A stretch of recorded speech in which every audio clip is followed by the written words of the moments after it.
Hi everyone. I'm feeling more hopeful this week than I have for a very long time. It feels like we've been stuck in this endless cycle of various kinds of lockdown with not particularly effective test, trace, and isolate, and we don't really seem to be seeing a way out of our current situation. And we haven't for quite some time. Well, until this week, when we had an announcement that there is not one, but two very promising vaccines against coronavirus, which will hopefully be available early next year. There was a little gem of information in the press release for one of these vaccines, the Moderna vaccine from the US.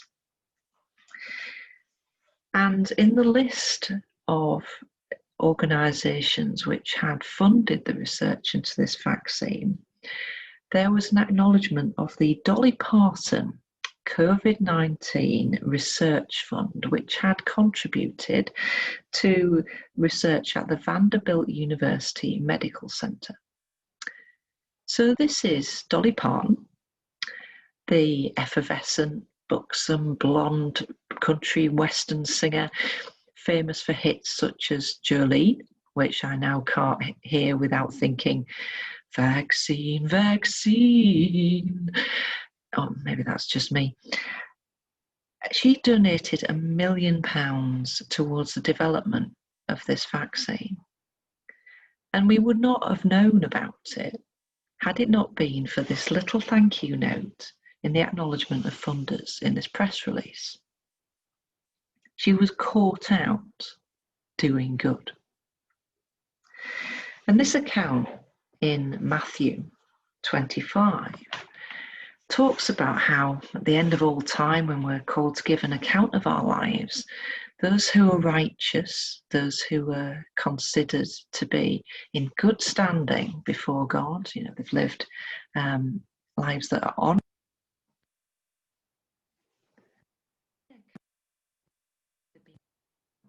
good as well. Because the King, God, talks about all these things that they've done. He said, "For I was hungry and you gave me food. I was thirsty and you gave me something to drink. I was a stranger and you welcomed me. I was naked and you gave me clothing. I was sick and you took care of me. I was in prison and you visited me." And then the righteous will answer him, "Lord, when was it that we did all these things?" And the King will answer, "Truly I tell you, just as you did it to one of the least of these, who are members of my family, you did it to me." So all the times that they had just got on and done good, that they were generous, that they gave to those in need, that they spent time with those who were isolated, either through sickness or because they were in prison. When they welcomed those who were outsiders, when they fed those who didn't have enough clothes, when they just did all of these things, these nice, kind things, when they did these things for the most vulnerable in society, God says, when you did that, you did it for a member of my family. And in doing so, you did it for me. There's two very important things to pull out of just that one sentence. As you did it to one of the least of these who were members of my family, you did it for me. The first of these is that the most vulnerable in our society, the outsiders, the people no one notices, the people that the powerful are quite happy to walk over to get to where they're going, those people are counted as members of God's family. They are significant, they are precious, they are princes and princesses in the King's household. And in showing kindness to those who need it most, we are effectively, in God's eyes, doing those things directly to Him, because so closely does He identify with the most vulnerable members of our society that when we help them, we're giving ourselves to God as well. Sometimes in church, we kind of think about the things that we do to God, for God, as being like singing and praying and studying our Bibles and preaching. And the being generous and the being kind and helping the vulnerable and generally being a decent human, all of that is not quite as holy. It's not quite as godly as all this stuff you do in church during a service, or it's not proper worship. None of that stuff, that the singing and the praying and everything, it's all great, but none of that gets a mention here. What gets a mention as being stuff we do for God specifically is how we conduct ourselves around those who need us most, who need our engagement in their lives the most.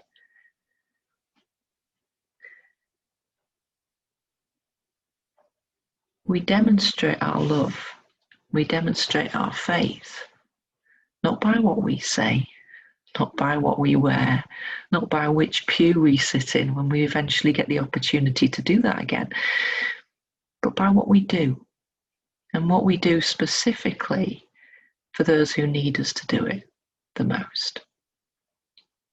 Love is a doing word. It's a verb.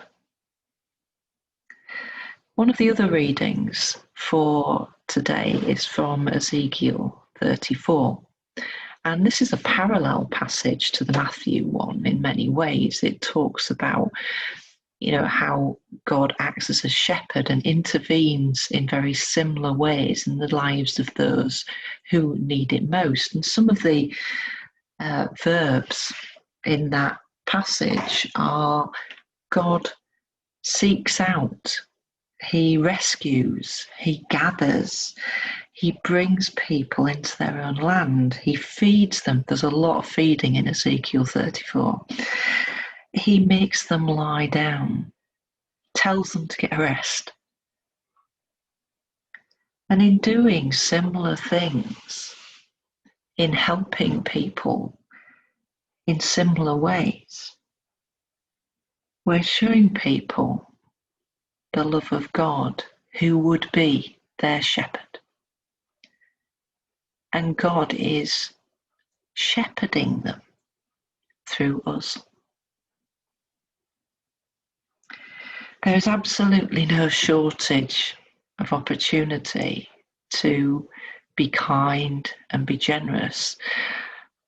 There has never been a lack of opportunity, but particularly at the moment, we're so aware of so many people who are struggling in the current circumstances, people who are isolated and lonely, people who are struggling financially because a job they thought was secure really isn't anymore. People who are already struggling, who are really, really struggling even more now. People who are going hungry, as Marcus Rashford has highlighted so powerfully in the last couple of months. There is so much need. There's no shortage of ways in which we can give and we can help. Whether it's giving food to our food banks or picking up the phone to speak to a relative who may be shielding at home, sending a text to a friend who's having a tough time, of praying for somebody and telling them that we're praying for them. There is much that we need to give. But I'm also aware that many of us are also spread very, very thin. I mean, I felt like I've had a tank half empty for about the last 2 or 3 months. I'm not quite running on fumes yet, but I do need to refill if I'm going to keep giving out. And this picture of the God as shepherd is so helpful in that context as well. As we seek to demonstrate God's love and concern and care for other people, we first need to let Him nurture us, to shepherd us, to lead us by streams of fresh water, to rest and restore our souls, so that out of us there springs love and concern and compassion and wisdom that flows direct from God, that we are channels of His blessing, poured first into us and then out into the wider world. So that I'd encourage you, do be generous, do be kind in all the smallest, tiniest ways that you can squeeze into every day. But don't neglect the opportunity to be nurtured by your shepherd, to be guided, cared for, fed, and yes, made to lie down when you need to rest and recover. May He restore our souls so that we can be the restorers of other people's lives, other people's hopes.